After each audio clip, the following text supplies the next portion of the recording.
In today's video, I want to do a compilation of all the things that I've learned in these 2 years of riding the motorbike on track. So, the first time that I went on track, it was 2013.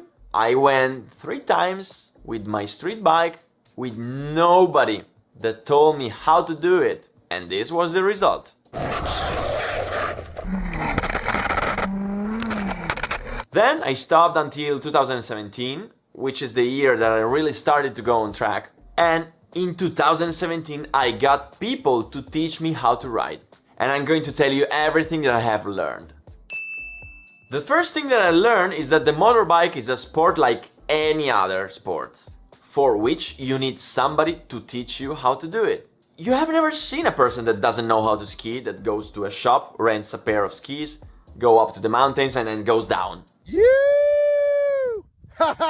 So why should someone who doesn't know how to ride on track take his motorbike, go on track and go at 300 without an instructor? Knowing how to ride a motorbike on road, it doesn't mean that you know how to ride it on track. So the first thing you're gonna do is to find a coach, a teacher or a school and learn how to ride on track. So my first real time on track was with Edoardo Mazzuoli, who taught me the basics. What I understood that day is that we ride the motorbike with the body. Well, that day I asked myself, okay, I know that I need the body to ride the motorbike, but why do I look like a pole while Marc Marquez looks like he has no bones? He's so flexible and he does those incredible things. I mean, I'm trying to ride like that, but I can't. And in that moment, I realized that behind the amazing riding of somebody like Marc Marquez, there's an infinite set of a million small things that he has learned and practiced. And after tens of thousands of kilometers, he got used to them. Behind that photo of mine, there are so many things that I have learned and practiced until I got sick of practicing. And we're gonna see them all in detail. So the first thing you want to do is to adjust your riding position. Because it's true that you ride the motorbike with your body, but if you cannot communicate with the motorbike, how can you ride it?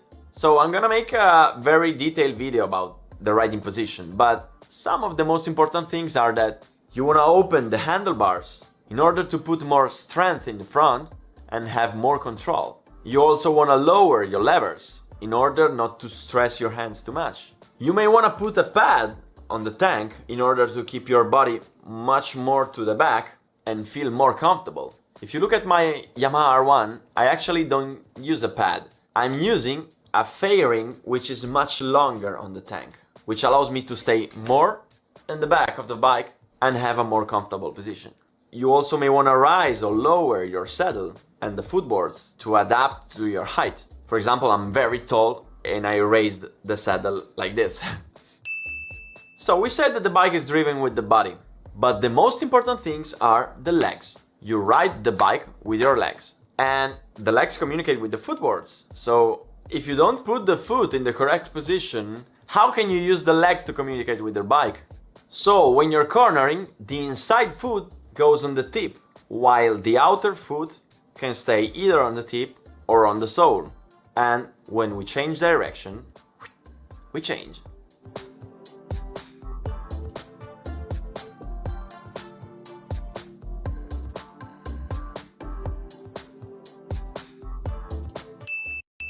Wow, this foot thing is brilliant.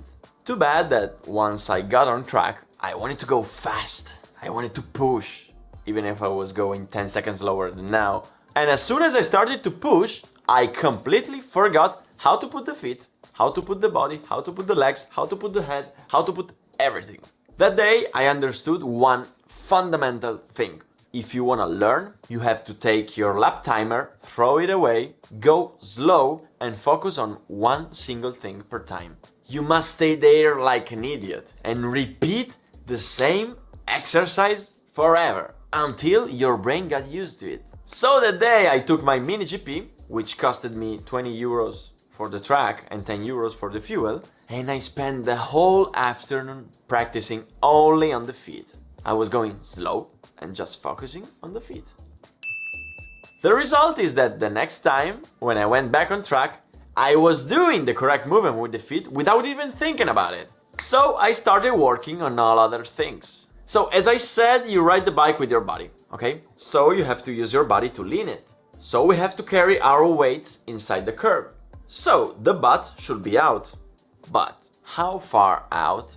There are riders like Luca Salvadori who stay almost on the saddle, while other ones like Rins rides like this, all out of the bike. The thing is that at the beginning, we are like a blank sheet. We know nothing. We have no style. We have to learn. And then once we learn, we build our style. So the best thing to start is one cheek outside, one cheek on the saddle. And from there, we will start our balance after some time. But that's not enough. The secret is to use the external leg to push the tank and take the bike down.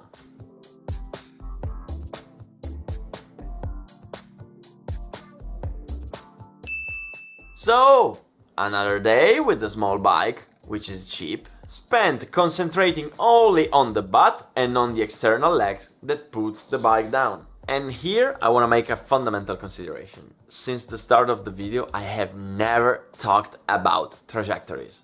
Never. Why? I mean, the lines are fundamentals. If you want to go fast, you have to do the correct lines. Yet, I have not mentioned them. Why? In one of the first test rides that I made in 2018 for the championship, the team manager looked at my riding and said, okay, in the first corner you should brake all the way left in order to corner better. And I said, yeah, I mean, you're right, but I mean, I know the lines. I've been racing with the simulators for 6 years and I won races, so you cannot win a race if you don't know the lines. And why was I making that line wrong? The thing is that on the straight with the 1000, I have so much power that I could not handle it.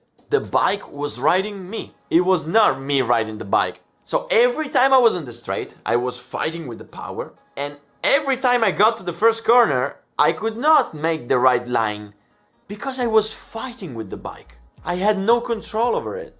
So if you cannot control the bike, how can you make the right lines? If you cannot tell the bike to go there, how can you go there? Okay, lines are fundamentals. It's one of the first things you must learn, also to avoid accidents.